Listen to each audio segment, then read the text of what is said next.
Hey everyone, welcome to another video on this channel, and today in this video I am going to tell how exactly I am planning to adjust or adapt to this new routine. So what is going to be my strategy and how exactly I am planning to go ahead with my trades.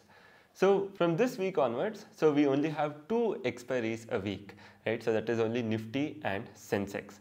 And sadly, Bank Nifty expiry is totally removed, which is going to make things little bit harder because Bank Nifty was one of my favorite expiries to trade.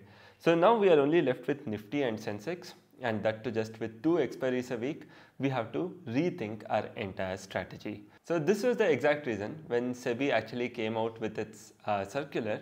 So I made sure I started planning what exactly to be done from back then itself. So today I am also going to reveal the entire framework of what I am doing in this new regime of trading.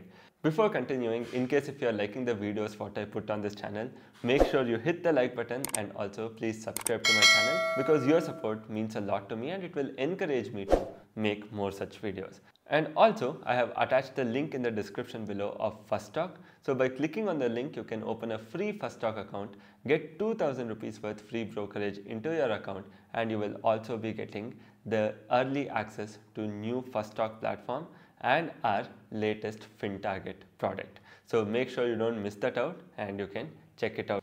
So now let's quickly move on to the video. So here I will be giving you a broader framework of how I actually approach the problem and how I am planning to set up a new framework for trading. What I will also be doing is end of every month I will be sharing my performance both in the community tab as well as in the YouTube video as to how the whole thing went. So first let us try to understand what exactly I was doing up until now. So the idea was pretty simple. So I used to buy into some quality stocks or ETFs, right? So this stock I used to pledge,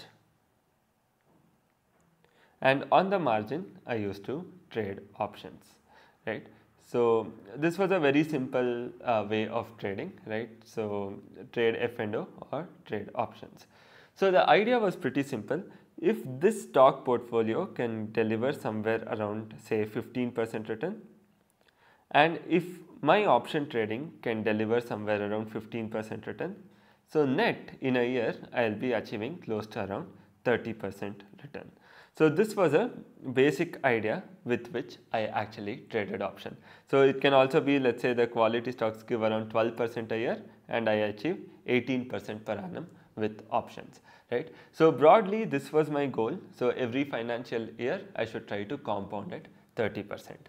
So now the thing is, I have a similar kind of goal, but it is kind of good that daily expiries are removed because the amount of stress which we actually had to go through to trade daily expiries, so after a while it might not be that worth it. So what we started to focus is on the problem. The problem is there any easier way out how I can actually try to make around 30%?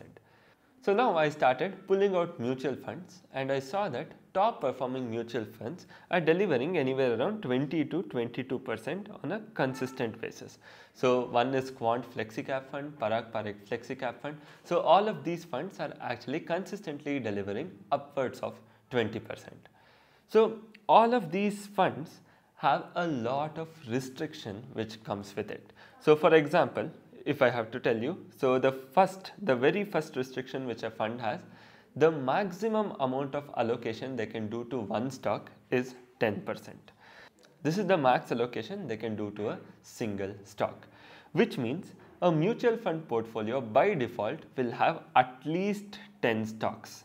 So this would be the minimum number of stocks they will be having, but any mutual fund portfolio you take out will be having anywhere between 22 or much more than 20 to 50 stocks, and some mutual funds way more than 50 stocks.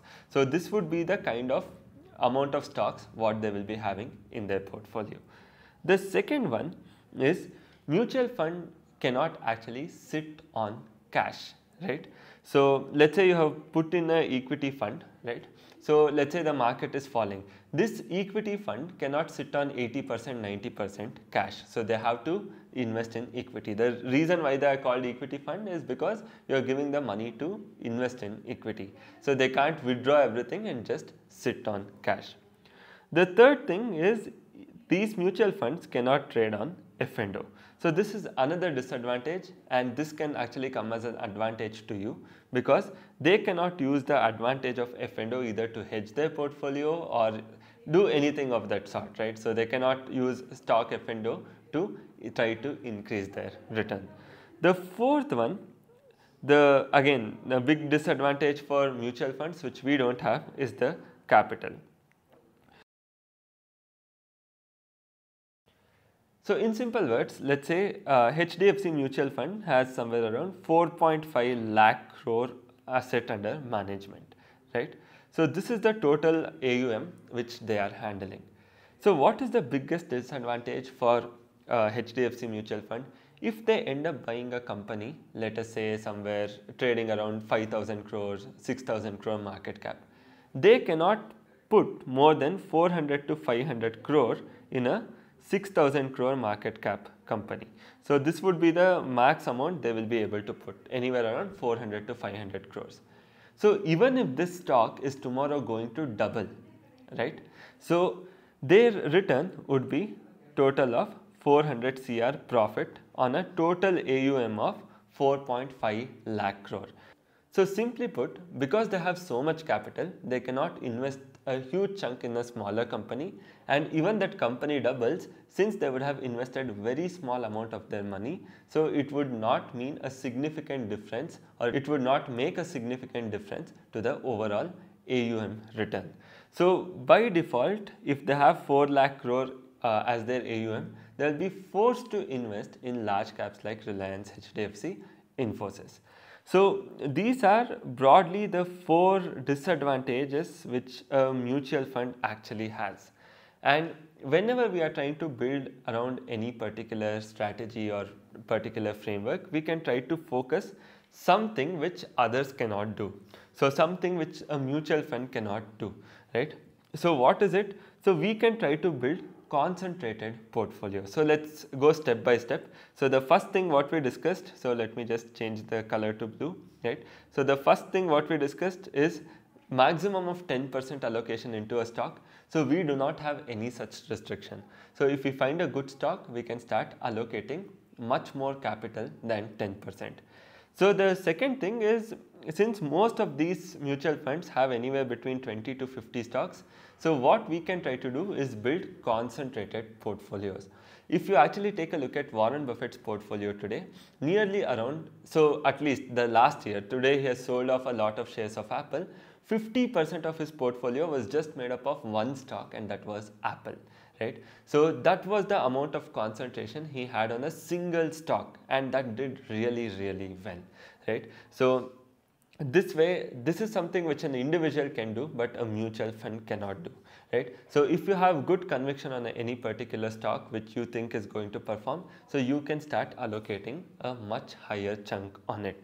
Second one, what a mutual fund cannot do, but what you can do is definitely try to sit on cash whenever the market is not strong, or shift everything to gold whenever you feel the market is not strong. So this is something which I wouldn't be recommending to take it as an active approach. So you can definitely look at this as a passive approach, right? So when you feel at this particular point market has gone up too much, so you might want to sit on little bit of safety, you can definitely do that. But I would like to tell you that use this approach very passively. Don't be very active on shifting it to cash, bringing back to equity, shifting it to cash. So the third thing is use F&O for what it is meant. So this is something which mutual funds cannot even touch, but you can do it, right? So use it for what it is meant. So why exactly is F&O meant? It is meant for hedging, it is meant to reduce your risk. So with a similar mindset, try to see, you don't need exponential returns with F&O. Try to see if you can end up making somewhere around 6-7% or 10% per annum using F&O. So you can either do small amount of 0DT, you can hedge your stocks which you have bought, you can take a position in a way where if Nifty is actually going to crash down, you will make money. If it is going up, you might lose a small amount of money. So multiple strategies you can build around the Nifty or Sensex itself, which can help you increase your returns and reduce your risk.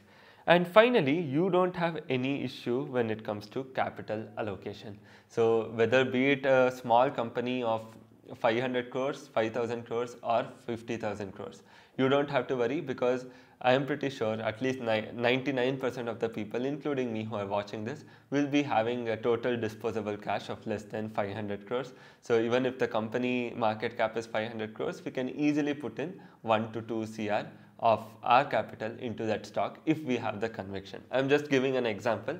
So I'm not telling go and put 1 to 2 CR in a small company, right? So that restriction which a large company or large mutual fund house has, we won't be having. So these are some added advantages which we as individuals have, and these mutual funds do not have this. With all these disadvantages, if a mutual fund is actually able to achieve 20 to 22%, right? So removing all of this, we should be easily able to do anywhere between 25 to 30% in my opinion, right? Building concentrated portfolios, betting on good high growth small and mid caps, right? And also using F&O whenever necessary, shifting between gold and cash. So in my opinion, this should be able to achieve anywhere between 25 to 30%. On top of that, if we try to trade F&O little aggressively, we should be achieving additional 5 to 7%. So in my opinion, rather than focusing just on F&O strategies, right? So we can also try to focus a little bit on equity investing and try to increase our returns, reduce our risk using F&O. So this is the approach what I will be using, and what I will also be doing is so we have actually started building good systems around equities, right? So equity stock picking and also some F&O positional strategy. So every month I'll be sharing what is our performance compared to market, how our portfolio perform with respect to market. So this whole thing will be shared in the community tab as well as the video. So make sure you come month end, see how the whole thing performed for us. And with this, once you slowly start to get confidence, so you can also start thinking beyond F&O as the primary source of income. See how you can outperform on equities, how you can try to increase your returns with F&O and reduce your risk. So this is a broader framework which I have planned from today, because this what we have seen changes in F&O is just the beginning, right? So they are continuously making changes, and when you are in a place which is so heavily regulated, so you want to trade more but the regulator wants you to trade less, so they are going to keep on coming and putting different kind of restrictions, and it is going to become harder and harder day by day, right? So it's better we use it to get some advantage and not depend on it completely. So this is the way I have actually changed my thought process towards F&O, and yeah, so this is exactly what I am doing currently. So let us see how things are going to go ahead. And also, before ending this video, I would also like you to check out Quick Alpha services by going to quickalpha.in/services. We have wide range of services from trading psychology sessions to trade management service. Make sure you check that out. So with this, we also come to the end of this video. Let me know what you thought of the whole thing, on how you can actually try to gain advantage over these mutual fund, try to outperform them by using the disadvantages what they have. So this is the area which a mutual fund cannot actually venture into, right? So use the advantage what you have to beat them, and you will be easily able to outperform the market by a very substantial margin. Thank you so much guys, and see you soon in the next video.